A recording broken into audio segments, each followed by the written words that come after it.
जय हिंद दोस्तों, स्वागत है आपका नए लाइव सेशन के अंतर्गत।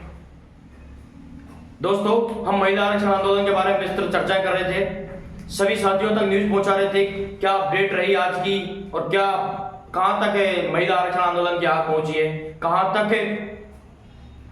खबर पहुंच चुकी है, शिक्षा मंत्री जी आज क्या बयान दे रहे हैं और राजस्थान सरकार की तरफ से क्या बयानबाजी आज हुई है, इसके बारे में विस्तृत चर्चा कर रहे हैं। तो सबसे पहले एक इंपॉर्टेंट खबर निकल के आ रही थी कि थर्ड ग्रेड वैकेंसी के अंतर्गत सिर्फ लेवल 1 जिसके अंतर्गत बीएसटीसी वाले सम्मिलित रहते हैं, इसके अंतर्गत 30% से 50% रिजर्वेशन किया गया है। दोस्तों, शिक्षा मंत्री बार बार बयान बदल रहे हैं, लेकिन मैं मानता हूं चलो बीएसटीसी के अंतर्गत 30% से बढ़ाकर 50% रिजर्वेशन कर दिया। क्या रिजर्वेशन ये बीएसटीसी के अंतर्गत ही सम्मिलित रहेगा? महिला सशक्तिकरण का उदाहरण थर्ड ग्रेड के अंतर्गत ये दे रहे हैं और इसके अंतर्गत बीएसटीसी को चुन रहे हैं और इसमें 50% यानी तकरीबन 60 से 70% महिलाओं को सम्मिलित कर रहे हैं, क्योंकि उनमें संवेगात्मक रूप से वो बच्चों को प्यार प्रेम पूर्वक शिक्षा दे सकती हैं। लड़कियों, सरकारी नजर में लड़कियों को बच्चों को शिक्षा नहीं दे पा रहे हैं। काफी दिन से वो भी देख रहे थे, काफी वर्षों से, कि जो पुरुष वर्ग है वो अच्छी शिक्षा नहीं दे पा रहा है, उनका तर्क है सरकार का। लेकिन मैं बताना चाहूँ आपको कि सबसे पहले तो थर्ड ग्रेड वैकेंसी के अंतर्गत जो अभी वैकेंसी निकलेगी ताजा में, मतलब जो अभी बजट सत्र 10 जुलाई से चालू होगा, उसके अंतर्गत ये घोषणा हो जाएगी कि नई वैकेंसी आ चुकी है। क्योंकि सरकार का शुरू से ही ये मसला रहा है कि जब भी ऐसे इस प्रकार के आंदोलन होते हैं उसमें वैकेंसी को अंदर मतलब बीच में फंसा दिया जाता है, या फिर किसी रिजर्वेशन के चक्कर में फंसा देते हैं, या सब्जेक्ट चेंज करने के में या पैटर्न चेंज करने के में सिस्टम में फंसा देते हैं सभी बच्चों को और सबको गुमराह कर दिया जाता है।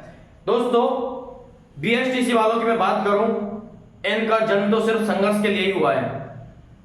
पहले कॉलेजों से संघर्ष किया, तदुपरांत वैकेंसी नहीं आई तो सरकारों से ये संघर्ष कर रहे हैं और इसी के अंतर्गत पहले गवर्नमेंट ने बीएड और बीएसटीसी में बात चलाया, इसके अंतर्गत बीएड वाले भाइयों को बीएसटीसी वाले भाइयों से लड़ा दिया इन्होंने। फिर पैटर्न चेंज कर रहे हैं धीरे धीरे। इसके बाद में कभी पेपर 2 कर दिए, कभी 1 कर दिया। एक सरकार आती है पेपर 2 कर देती है, एक सरकार आती है पेपर 1 कर देती है। कभी किसी कैसा सिलेबस रख देते हैं, कभी कैसा सिलेबस रख देते हैं। दोस्तों, मैं आपको बता दूं, आज ये थर्ड ग्रेड के अंतर्गत हो रहा है, लेवल 1 के अंतर्गत ये हो रहा है, लेकिन कुछ समय बाद इनका प्रमोशन होगा। तकरीबन 50-60% जो पदोन्नति होती है उसी से ही सेकंड ग्रेड के पद भरे जाते हैं और इसी पदोन्नति से 50-60% पदोन्नति से ही फर्स्ट ग्रेड के पद भरे जाते हैं। दोस्तों, जब आज इनका 50% रिजर्वेशन महिलाओं को स्पष्ट रूप में दे दिया गया है और अन्य स्तर पर भी रिजर्वेशन है, इसमें एक्स सर्विसमैन और हम बात कर रहे थे टीएसपी एरिया की और विकलांग, विधवा, तलाकशुदा महिलाओं की। तो दोस्तों, 50% से कई ऊपर पहुंच चुका है रिजर्वेशन। तकरीबन 70-30 के रेशियो के अंतर्गत है। बीएसटीसी में लड़के और लड़कियां हैं, 30% लड़कियां, 70% लड़के। इसके तदुपरांत एसटीसी वालों के ऊपर यह अत्याचार किया जाता है कि 30% से बढ़ाकर 50% कर देता है। हमें महिला सशक्तिकरण में पहले बोल चुका हूं, कई महिला साथी या फिर लड़कियां हैं वो मैसेज कर रही हैं, बहनें मैसेज कर रही हैं कि आपको क्या दिक्कत हो रही है इससे, 50% कर रहे हैं तो इससे। मैं उनके बिल्कुल खिलाफ नहीं हूं, मैं आपको स्पष्ट बता देना चाहूं कि 30 से 33% कर दो, इतना हम सहन कर लेंगे, कोई दिक्कत नहीं है। पहले 30% था तभी हमने कुछ नहीं बोला था, लेकिन जब सारी पराकाष्ठा पार हो जाती है हदों की तो फिर युवाओं को, बेरोजगारों को आगे आना ही पड़ता, क्योंकि आखिर ये जाए कहां। बीएसटीसी वालों के पास तो मात्र एक ही ऑप्शन है लेवल 1 का। ये लेवल 1 में इनका सिलेक्शन नहीं हुआ थर्ड ग्रेड के अंतर्गत, तो ये बेरोजगार ये घूमेंगे कहां बाहर कमाने जाएंगे, कहां क्या करेंगे, क्या क्या नहीं करेंगे। मतलब बेरोजगारी तो बढ़ती ही चली जाएगी साथियों। जो सरकार बेरोजगारी कम करने की बात कर रही है, वैकेंसी बार बार निकालने की बात कर रही है। और आज तो एक बड़ा दिलचस्प बयान आया कि मुख्यमंत्री महोदय कह रहे हैं कि हर महीने वैकेंसी निकालेंगे हम। इन वैकेंसियों को करेंगे क्या जब युवा बेरोजगार लड़के फिर भी बेरोजगारी रहेंगे? तो कुछ चुनिंदा लोगों का सिलेक्शन हो जाएगा इसके अंतर्गत, और वो भी निश्चित नहीं है क्योंकि रिजर्वेशन की सारी पराकाष्ठाएं पार हो चुकी हैं। दोस्तों, समय है अभी समझने का। आप जिस तरह से अपने आप को शांत करके बैठे हुए हो, आखिर ये शांति कब तक रखोगे आप? क्योंकि सेकंड ग्रेड में भी इनका प्रमोशन होना है, इसके बाद फर्स्ट ग्रेड में प्रमोशन होना है, तो सारी सीटें तो वो तकरीबन 50-60% तो महिलाएं फिर सेकंड ग्रेड में भी तो पहुंचेंगी प्रमोशन होके। इसके तदुपरांत 50-60% महिलाएं, और इससे भी ज्यादा मैं कहूं तकरीबन 70 से 80% महिलाएं।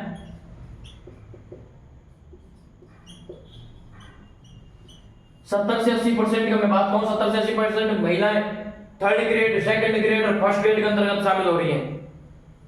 और सरकार निश्चित रूप से सेकंड ग्रेड और फर्स्ट ग्रेड में भी करेगी, क्योंकि अभी निम्न स्तर पर इसे शुरू किया गया है महिला सशक्तिकरण के उदाहरण को, जिसके बारे में हम चर्चा कर रहे थे कि इनको कोई मतलब नहीं सशक्तिकरण से। ये विधानसभा के अंतर्गत 50% रिजर्वेशन नहीं देते महिलाओं को, जो मंत्रिमंडल है उसके अंतर्गत नहीं देते, लोकसभा के अंतर्गत नहीं देते हैं, और कोई जो राजनीतिक पद होते हैं उनमें नहीं देते हैं। लेकिन इनको सिर्फ और सिर्फ थर्ड ग्रेड चुननी है। जो भी नए एक्सपेरिमेंट करने हैं थर्ड ग्रेड में करने हैं। जैसे कि जो भी परमाणु शक्तियों का, जैसे देश के अंतर्गत परमाणु शक्तियों का परीक्षण होता है, सिर्फ जैसलमेर को चुन लिया जाता है। इसी प्रकार से थर्ड ग्रेड को चुन लिया इन्होंने। दोस्तों, अभी आपके पास समय है, जागो, उठो, और तब तक नहीं रुकना है जब तक लक्ष्य प्राप्ति ना हो जाए।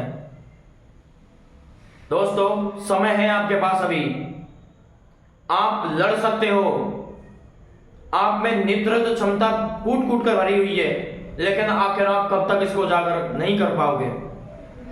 कई साथी मैं देख रहा हूं लाइब्रेरियों में बैठे हुए हैं, पढ़ रहे, दुख चुप के पढ़ रहे हैं। वो सोशल मीडिया पर भी नहीं है, कहीं भी एक्टिव नहीं है। वो ना सड़कों पर दिख रहे हैं, वो ना सोशल मीडिया पर दिख रहे हैं वो।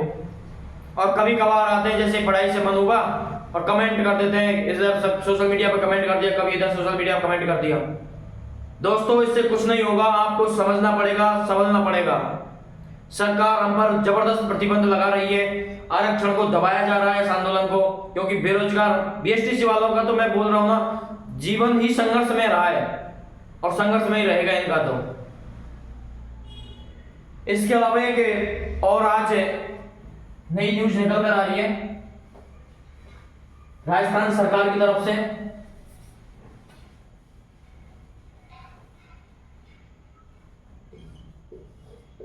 कि राजस्थान के अंतर्गत जयपुर में कई स्थानों पर धारा 144 लागू कर दी है।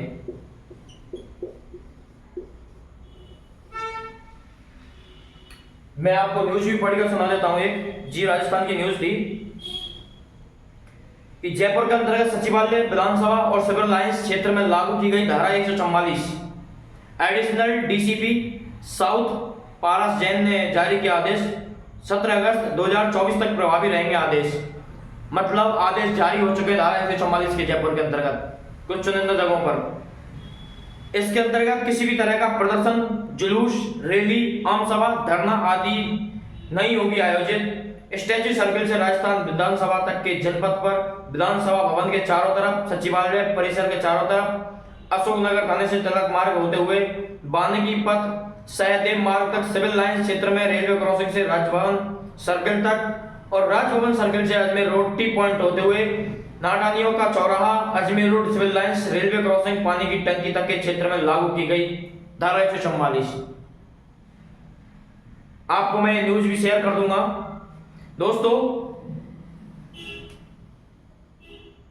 मैं आपको साफ शब्दों में कहूं कि राजस्थान के अंतर्गत जयपुर में चुनिंदा लोग, जिसके अंतर्गत विधानसभा जगह जो चुनिंदा हैं,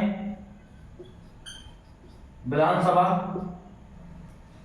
और सिविल लाइंस।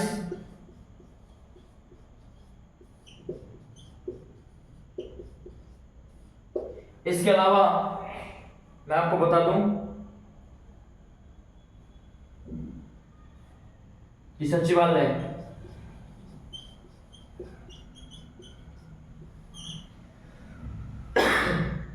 इस क्षेत्र में धारा 144 लागू हो चुकी है। गवर्नमेंट का सीधा सीधा एक फंडा, जब भी बेरोजगार युवा आगे निकले, सड़कों पर निकले सरकार की नीतियों के खिलाफ जो कि धरातल पर उतरने लायक नहीं होती है, उनके खिलाफ जब बेरोजगार युवा आवाज उठाते हैं, सरकार इसी प्रकार से हर समय युवा बेरोजगार की आवाजों को दबाती आई है और दबाती ही रहेगी। दोस्तों, हमने सरकार को इसलिए चुना, वर्तमान सरकार को, कि जो पिछली सरकार पेपर लीक कर रही थी, हमने सोचा अब की जो सरकार है वो पेपर लीक हो रहा है उसको बिल्कुल बंद कर देगी, पेपर लीक को। लेकिन और जो आरपीएससी पूर्व अध्यक्ष थे डीपी जारौली, उन्होंने भी कहा था कि जो पेपर है रीट का वो राजनीतिक संरक्षण में जो लीक हुआ है, अर्थात रीट के पेपर लीक करने में राजनीतिक संरक्षण अर्थात बड़े से बड़े आला कमान अधिकारियों का भी हाथ था उसके अंतर्गत, जिसके अंतर्गत कैबिनेट मंत्री थे पिछली बार और कई मंत्री विधायक भी शामिल थे इसके अंतर्गत। लेकिन जो मेन मुद्दा था उसको तो गवर्नमेंट दबा रही है और सिर्फ बेरोजगार युवाओं को जैसे पहले से करते आ रहे बेचारे संघर्ष, उस संघर्ष में और घी का जो आग है उसमें घी का काम करती है और कर रही है फिलहाल सरकार धारा 144 लगाकर जबरन के अंतर्गत। दोस्तों, इसी प्रकार सरकार आपकी जो ऊपर आपके जो पहाड़ उठाए संगठनों का जो आंदोलन चालू है, हमारा आरक्षण आंदोलन, महिला आरक्षण आंदोलन, उसको सरकार को पता था कि अब प्रबल बल मिलेगा, उसको यही दबा दिया, जो सरकार के द्वारा यही दबा दिया जा रहा है। अभी समय है दोस्तों, मैं काफी बार आपको बोल रहा हूं, अभी समय है, जागो और अपने नजदीकी कार्यालयों में जाकर सब ज्ञापन दो, प्रदर्शन शांतिपूर्वक तरीके से करो, अपनी मांग को सरकार की तरफ पहुंचाओ।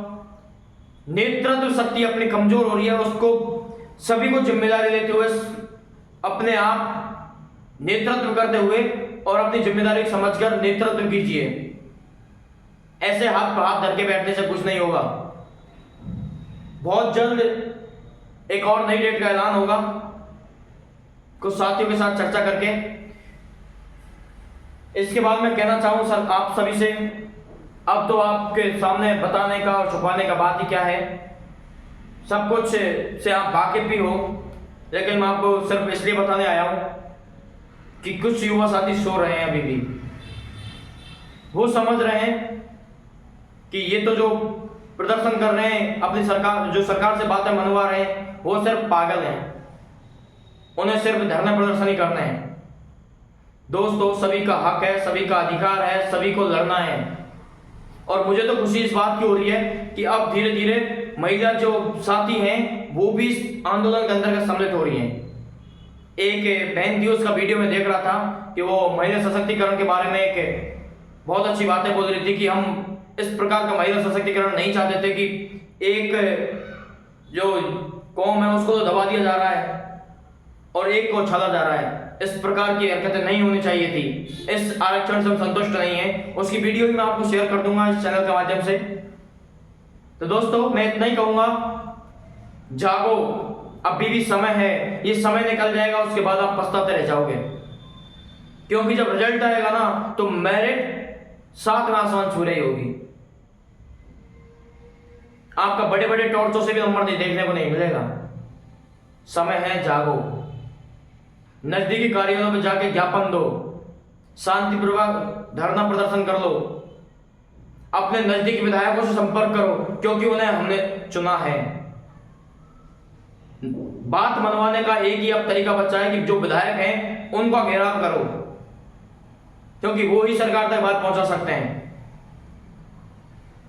दोस्तों, आज के सेशन के अंतर्गत इतना ही। मिलते हैं नेक्स्ट रणनीति के साथ, नेक्स्ट चर्चा के साथ कि किस तरह आरक्षण आंदोलन चल रहा है सुचारू रूप से। आज जोधपुर के अंतर्गत ही बहुत जबरदस्त तरीके से प्रदर्शन किया जा रहा है, भीलवाड़ा के अंतर्गत ही प्रदर्शन हो रहा है और तमाम जगहों पर साथी प्रदर्शन कर रहे हैं। अपना हक है साथियों, और हक जब तक हमें नहीं मिल जाएगा तब तक हम बैठेंगे नहीं। इसी के साथ आज के सेशन को यही समाप्त करते हैं। जय हिंद।